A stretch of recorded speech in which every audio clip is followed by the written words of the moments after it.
$69,346,250. What if I told you that number is the price someone paid for a JPEG? We're not talking about a famous painting or a sculpture, a digital image file. Heck, we probably have tens of thousands of JPEGs sitting on our hard drives right now. That actually happened, and I'm gonna come back to it, but first, I need to talk to you about something that is quietly crushing the earning potential of beginner photographers everywhere, and almost nobody is addressing it directly. It's this fictional idea that many people call standard pricing. You're brand new, you're trying to figure out what to charge, so you do what any reasonable person does. You Google it. Maybe you ask in a Facebook group. Maybe you look up what photographers in your area are charging. And then you try to find a comfortable spot somewhere in the middle, and then you call it your price. And I get it, doing this feels like the responsible thing to do. It feels like you're doing your research, but what you're actually doing is handing over one of the most important decisions in your business to a bunch of strangers, and even worse, you're building a mental ceiling in your own head that's built on speculation. But here's the big time truth that I want you to understand. There is no such thing as standard pricing in photography. It's pure BS. Someone somewhere made that up and people just decided to run with it. And the sooner you break free from that mental prison, the sooner your business actually has a chance of becoming profitable. So let's talk about where this standard pricing idea actually comes from, because I think once you see it clearly, you'll have a hard time unseeing it. When you're brand new, you have no frame of reference. That's totally normal. So you look around, you find a photographer whose work you like, you check their pricing page, and that number becomes your anchor. Or maybe you join an online community and someone posts a pricing guide that they downloaded somewhere, and suddenly everyone in the group is treating that information like it's gospel. Here's the problem. That photographer you found, maybe they price their work based on their own costs, their own market, their own client base, and their own confidence level on the day that they built that pricing page. Maybe they made it up and they pulled the numbers from the ether. That's it. That's the origin story of standard pricing. It is all made up. And when you price your work based on someone else's vibes, you're not building a business on a firm foundation. You're building a copy of a caricature of what you think someone else's business is. And worst of all, it's usually at a discount. The photographers who actually break through, the ones who build real, sustainable income from their work, they figured out early that pricing isn't about matching the market. It's about understanding your own value and cultivating it, and then charging accordingly with the knowledge that this looks different for every single photographer. Let me show you what I mean with a few real world examples. And I want you to listen to these not as, wow, that's some crazy art world stuff, but as real world examples that the ceiling that you think exists in this industry is a completely made up mental construct. So there's a photograph called Rhine 2 by a German artist named Andreas Gursky. It's a picture of the Rhine River in Germany. Now, I'm not some kind of art critic or anything, but the image is kind of boring if you ask me. At best, it looks like a snap that could have been taken by just about anyone with a camera. Here's the funny thing though. Back in 2011, this image sold at auction for $4.3 million. Now imagine Gursky had gone online and asked what he should charge for a landscape photo. What do you think the Facebook group would have said about that? $50? $100? Knowing how toxic these groups are nowadays, they probably would have laughed him right out of the group. Here's the thing though, he didn't ask. He didn't look up the standard rate for landscape photography. He didn't put some artificial limit on how much he could make with his image.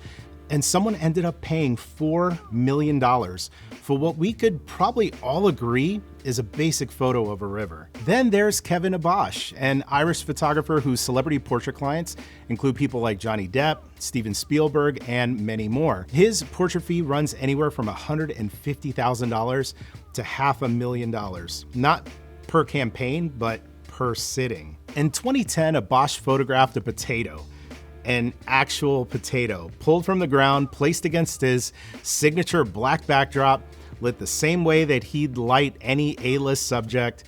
He called it potato number 345. He made 3 prints, and he hung one in his Paris home. A few years later, a wealthy businessman came over for dinner, and he saw the potato photo on the wall, and for whatever reason, he decided that he wanted it. 2 weeks of conversation later, and they agreed on a price. $1.08 million.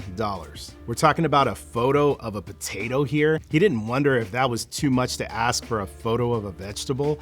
He named his number and he held it. Nobody in any photography forum would have told Kevin Abosh to charge $1 million for that image. They probably would have told him that he was nuts for even thinking of charging any money for that specific work. But Abosh wasn't pricing a still life image. He was pricing a Kevin Abosh, and that has its own value. And then this brings me to a man named Mike Winkleman, who goes by the name Beeple. He's a freelance web designer from South Carolina who, as recently as 2010, had never sold a single piece of art in his entire life. In 2007, he started posting one piece of digital art online every single day. Whatever software he had, whatever his computer could handle, that was his studio. He called the series Everydays, and he did it every day for 13 years, 5,000 consecutive days. Now, fast forward to March 2021, the auction house Christie's auctioned all 5,000 images as a single NFT with an opening bid of $100. 22 million people watched the final minutes of this auction online as the price blew through 37 million, 50 million, and it just kept climbing. The final price, $69,346,250. Overnight, Beeple became the third most expensive living artist in the world. Beeple had no standard price because there was no standard for what he'd made. Nobody had ever done that before. Nobody could look it up in a pricing guide somewhere. The market had to invent a number from scratch, and the number that it invented was $69 million. Now, I could already hear some of you saying, okay, but I'm not Beeple, I'm a nobody. I just live in a small town and clients here just don't pay that kind of money. And look, I hear you. Market geography is real, cost of living differences are real, but I want you to sit with something for a second. How do you actually know what your market will pay? Because here's what I've seen happen over and over again. Photographers decide in advance what their clients won't spend, they price accordingly, and then they attract exactly the clients who confirm that belief. It becomes a self-fulfilling prophecy. The ceiling isn't your market. The ceiling is the assumptions that you made about your market before you ever tested it fully. Beeple was a nobody from South Carolina. Abosh wasn't born famous. Every photographer with a premium client base built it from scratch in whatever market they were in by deciding first that it was possible. Maybe some of you are thinking, okay, but those are some extreme examples. I'm not trying to sell a JPEG for $69 million. I just want to book some family sessions and not feel like I'm underselling myself. And that's completely fair. And maybe some of you are thinking something even sharper than that. Maybe you're thinking, these are just outliers. For every Beeple that ignored the rules and somehow managed to hit the jackpot, there are 10,000 people who tried the same thing and got nothing. You're just showing me the winners, Miguel, and honestly, that's a fair challenge. It's called survivorship bias, and it is a real thing. But here's the thing, that argument actually proves my point. We only know about the photographers who priced low and stayed stuck because there are so many of them that it became the norm. Ever heard the phrase starving artist? But what about the ones who broke through all of that? They aren't a fluke, they're a pattern. And the pattern isn't getting lucky. The pattern is stop letting someone else's number be your number. You don't have to hit $69 million to prove that works. You just have to book one client at a price that you set yourself instead of one that you borrowed from a stranger on the internet. But here's why these examples still matter for you right now, wherever you're at in your photography journey. Price always starts somewhere, but how do you know if you're starting in the right place and at the right number? Every single one of those artists ignored the conventional wisdom about what their work should or could be worth. Gursky didn't poll photographers about landscape rates. Abosh didn't justify his potato print against comparable still life sales. Beeple didn't use a pricing guide that he got off of Facebook somewhere. They created their work with intention and the market responded. That is the exact same decision that you need to make, just at your scale.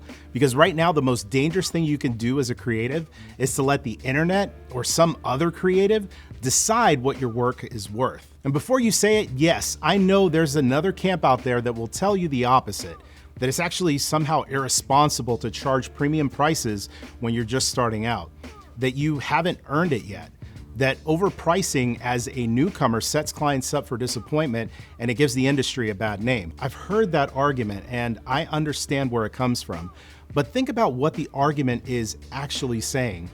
That your prices need to reflect your inexperience, that you should advertise your own self-doubt in the form of a number, that charging more than the beginner rate is somehow dishonest.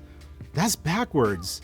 Your price isn't a report card on your skill level. It's a commitment to the client about the experience that they're going to have. If you charge more, you show up differently. You prepare more. You care more about the outcome since you have more skin in the game. The photographers who stay beginners forever are the ones who price themselves as beginners indefinitely, and they never had a reason to grow out of it. When you Google, how much should I charge for a photography session, you are outsourcing the most personal business decision that you'll ever make to strangers who have never seen your work, who don't know jack squat about the market, and are working from their own set of assumptions and biases that may have nothing to do with your reality. Standard pricing doesn't account for the fact that you might live in a market where clients regularly pay more. It doesn't account for the specific niche that you're building toward that might not even exist yet. It doesn't account for the way that you connect with clients, the experience that you create, or your unique eye that you bring to every session. It flattens all of that into this generic number, and then you wonder why it doesn't feel right. Here's the reframe I want you to carry out of this video. Your price is not a reflection of where you are in your career. It's a statement about where you're going. Bosch didn't charge $500,000 for a portrait after he was already famous. He charged it as part of becoming the kind of photographer whose work was worth that.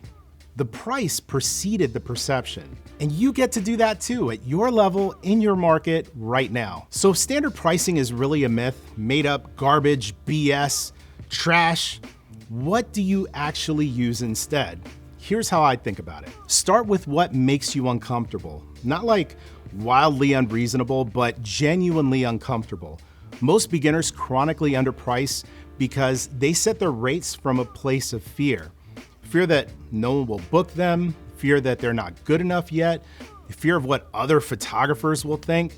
That fear produces numbers that are too low. Start higher than fear tells you to, and let the buying market give you real feedback instead of making decisions based on anxiety and vibes. Stop building your price around your gear. What you paid for your camera is not a pricing strategy and is actually irrelevant in the conversation. Gursky made millions from a photo that he intentionally made boring in post. Beeple, he used whatever software was loaded on his laptop. Bosch shot a potato with the same light that he used for his portrait work. There will always be someone else who has more gear, and that gear shouldn't be the only variable in your pricing. You are the variable, and there's no one else out there that's you. Understand that your price trains your clients. Low prices don't just hurt your income, they shape the expectation of who books you and how they treat the experience. Clients who pay more tend to value the process more, they show up more prepared, and they refer better clients. Pricing is not just about revenue, it's about the kind of business that you're wanting to build. Build your own reference point. Instead of looking at what other photographers charge, look at what your ideal client spends on other things that they value. What do they pay for a nice dinner, a gym membership with a personal trainer, a weekend trip, their home or their cars? That tells you more about what they're willing to invest in something meaningful than any photography pricing guide ever will. Raise your prices before you feel ready, because you will never feel ready. There will always be a reason to wait. One more session, one more course, one more upgraded camera and lens. Bosch didn't wait until he felt worthy of $500,000 portraits. He decided he was worth it, and he built a career that proved him right. That's available to you too, just at your starting point, not his. Standard pricing is a story someone else wrote. You don't have to live in it. You don't have to let it define you. The photographers who build the most meaningful, most profitable, most sustainable businesses aren't the ones who found some magical number in some Facebook group. They're the ones who decided early, before they had any proof, that their work had value, they priced it accordingly, and they kept going until the market caught up with them. One of the things I've seen often when photographers start out is this idea that offering mini sessions is the way to go if you want to make money fast. But what if this wasn't entirely true?